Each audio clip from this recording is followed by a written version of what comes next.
শুভ সকাল বন্ধুরা, আরও একটি নতুন ভিডিওতে ড্যাফোডিলস গার্ডেনের সকল বন্ধুদের স্বাগত জানাই। দেখুন, আজকে আপনাদের সঙ্গে শেয়ার করব আমি একটি গাছ, ড্যাফোডিলস গার্ডেনের অন্যতম উল্লেখযোগ্য, যেটা হচ্ছে বাসরলতা। আমি অনেক বন্ধুদের বলেছি যে বাসরলতা গাছটি আমার গতবার শীতের শেষে লাগানো হয়েছিল এবং এটি মূলত হচ্ছে শীতের গাছ, শীতে ফুলটা হয়। আমি এর আগে শেয়ার করেছিলাম, তখন ফুলটা আসেনি। আমার অনেক বন্ধুরা বলেছিলেন যে ফুলটা আসার পরে যেন বাসরলতাটা আমি শেয়ার করি। তো দেখুন, আমার বাসরলতা গাছে অলরেডি ফুল চলে এসছে এবং এখনও কিন্তু বাকি আছে, এখনও কিন্তু প্রচুর ফুল দেবে গাছটি। তো জাস্ট আপনাদের সঙ্গে একটু পরিচয় করিয়ে দিই আমি বাসরলতা গাছের। দেখুন, এই গাছটির নাম হচ্ছে বাসরলতা, বৈজ্ঞানিক নাম হচ্ছে থাম্বারজিনিয়া মাইসোরেনেসিস, পরিবার হচ্ছে অ্যাসান্থেসিয়া এবং এর অন্যান্য নাম আছে, যে নামগুলো হচ্ছে Mysore trumpet vine, Indian clock vine, brick and water vine, ladies slipper vine, ডলসোজ। এই নামগুলো কিন্তু উল্লেখযোগ্য।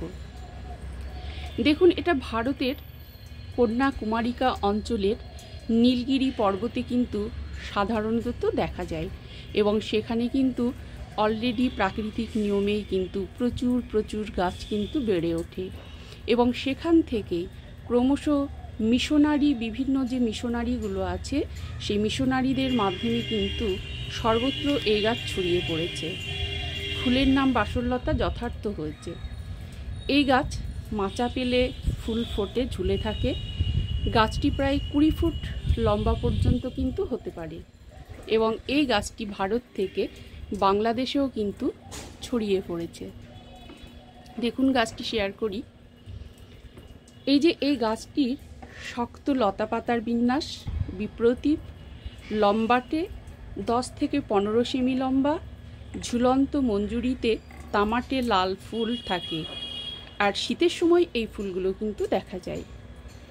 আর এই ফুলের পাপড়িগুলো কিন্তু সম্পূর্ণ খোলে না, যেটা আপনাদের দেখালে আপনারা অত্যন্ত সহজে সেটাই কিন্তু বুঝতে পারবেন।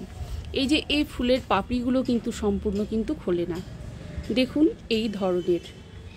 হয়তো এই যে বাসরলতা, এই গাছটি কিন্তু বাসর সাজানোর জন্য এই ফুলগুলো দরকার হয় না ঠিকই, তবে বাসর সজ্জায় যেভাবে ফুলগুলো সাজানো হয়ে থাকে ঠিক সেভাবেই কিন্তু ঝুলে থাকে গাছ থেকে। দেখুন, এবং 10 থেকে 15 ফুট লম্বা কিন্তু হয় মাচা পেলে। তো আমার দেখুন একটা সাপোর্ট দেওয়া হয়েছে, একটা ব্যারিকেড আমি নিয়ে এসেছি এটা সাপোর্ট দেওয়ার জন্য এবং এরপরে আমি নিশ্চয়ই আরও সাপোর্টের ব্যবস্থা করব, যাতে ফুলগুলো অনায়াসেই কিন্তু ঝুলে থাকতে পারে। হয়তো কারোর এই বাসরলতা ফুল দেখেই বাসরঘর সাজানোর কথাটা মাথায় এসেছে, হতে পারে। দেখুন, সত্যি কিন্তু অপূর্ব ফুল, এটা অপূর্ব ফুলগুলো। এবং এই যে গাছের দেখুন, এই যে নোট বলে এগুলো, প্রত্যেকটা থেকেই কিন্তু ঝুলে পড়ে। এই যে যেমন আপনাদের ফুলগুলো শেয়ার করছি আর কি, দেখুন এই যে প্রত্যেকটা নোট থেকে, এই যে দেখুন প্রত্যেকটা নোট থেকেই কিন্তু ডগা এগুলো বেরোয়, ফুলের মঞ্জুরিগুলো বেরোয় এবং ঝুলে পড়ে এবং অনেকটা কিন্তু লম্বা হয়। এইভাবেই কিন্তু বাসরলতা ফুলটা কিন্তু ফুটে থাকে। প্রচুর পরিমাণে এখনও ফুল আসবে, আমি নিশ্চয়ই এরপরে আপনাদের অবশ্যই আবার শেয়ার করব। এই যে ডগাগুলো আপনারা অনায়াসেই দেখছেন, এখান থেকে প্রতিটা ডগা থেকেই কিন্তু ঠিক ক্রমশই কিন্তু এইভাবে লম্বা হয়ে ঝুলে কিন্তু ফুলগুলো আসে। অপূর্ব সুন্দর দেখতে। আমিও সত্যি কথা বলতে কি, আমিও 3 থেকে 4 বছর আগে একবার চেন্নাই যাওয়ার সুযোগ হয়েছিল এবং চেন্নাই থেকে উটি যখন যাওয়ার পথে আমি একটা রেস্টুরেন্টের মাচাতে দেখছিলাম, জাস্ট ওটা ধাবা ছিল, রাস্তায় গাড়িতে যেতে যেতে দেখছিলাম একটা মাচা থেকে ঝুলে ঠিক বাসরের মতো আর কি সাজানো আছে, প্রচুর পরিমাণে কিন্তু ফুলগুলো ঝুলে আছে। আমার অসম্ভব ভালো লেগেছিল এবং আমি তখন কিন্তু জানতাম না এই গাছটির নাম কি। আমার ভীষণ ইচ্ছে ছিল এই গাছটি কিন্তু একবার নেবার। তো সৌভাগ্যক্রমে আমি একবার এক নার্সারিতে গেছি এবং গাছটি দেখতে পাই এবং আমি সঙ্গে সঙ্গেই কিন্তু গাছটি গতবার শীতের ঠিক মার্চ মাসে আমি কিন্তু গাছটি ছোট্ট একটি বেবি প্ল্যান্ট নিয়ে এসে আমি কিন্তু গাছটা বসিয়েছি। দেখুন এখানে আমার প্রায় 15 থেকে 20 লিটার মতো বালতি অ্যালুমিনিয়ামের, যেটা একটু লিকেজ হয়ে গেছিলো, অতএব ড্রেনেজ সিস্টেমটা অবশ্যই ভালো আছে ন্যাচারালি। আমি সেখানেই কিন্তু গাছটি বসিয়ে দিয়েছি এবং বিভিন্ন এই যে দেখুন আপনারা বাঁশের যে কঞ্চিগুলো আছে তার মাধ্যমে আমি সাপোর্ট দিয়ে একটি এই যে লোহার, যেটা এটা হার্ডওয়্যারের দোকানে পাওয়া যায়, আমি সেটার সাপোর্ট করে আমি কিন্তু গাছটা উঠতে সাহায্য করেছি। এরপরে আমি নিশ্চয়ই গাছটার লেংথ অনুযায়ী আমি বিভিন্ন সময়ে কিন্তু আমি সাপোর্ট দিয়ে থাকব। গাছটা দেখুন কত বড় হয়েছে। এটি কিন্তু একেবারে রোদের ভেতরে থাকে, আমার ডিরেক্ট সানলাইটেই থাকে কিন্তু গাছটি, এবং এত লো মেনটেন্যান্সের গাছ এটা, আপনারা কিন্তু অনায়াসে ইচ্ছে করলেই কিন্তু আপনারা এই গাছটি কিন্তু বসাতে পারবেন। প্রচুর লো মেনটেন্যান্স, কোনো রকম আপনাদের পরিশ্রম নেই, জাস্ট গাছটি নিয়ে এসে মাটি গোবর সার মিশ্রিত করে ওয়েল ড্রেনেজ সিস্টেম একটি টব করে সেখানে কিন্তু বসিয়ে দেবেন। আর মাঝে মধ্যে আপনার প্রয়োজন অনুযায়ী আর কি, যখন সম্ভব হবে আপনি একটু খোল পচা যে পাতলা জলটা সেটা দিয়ে দেবেন, কিংবা একটু ভার্মি কম্পোস্ট দিয়ে দেবেন, ব্যাস। আপনাকে আর এর জন্য কোনো পরিশ্রম করতে হবে না। দেখুন এটার ফাঙ্গাস আক্রমণ একদমই হয় না, আপনারা পাতাগুলো দেখলে অনায়াসেই বুঝতে পারবেন সেটা।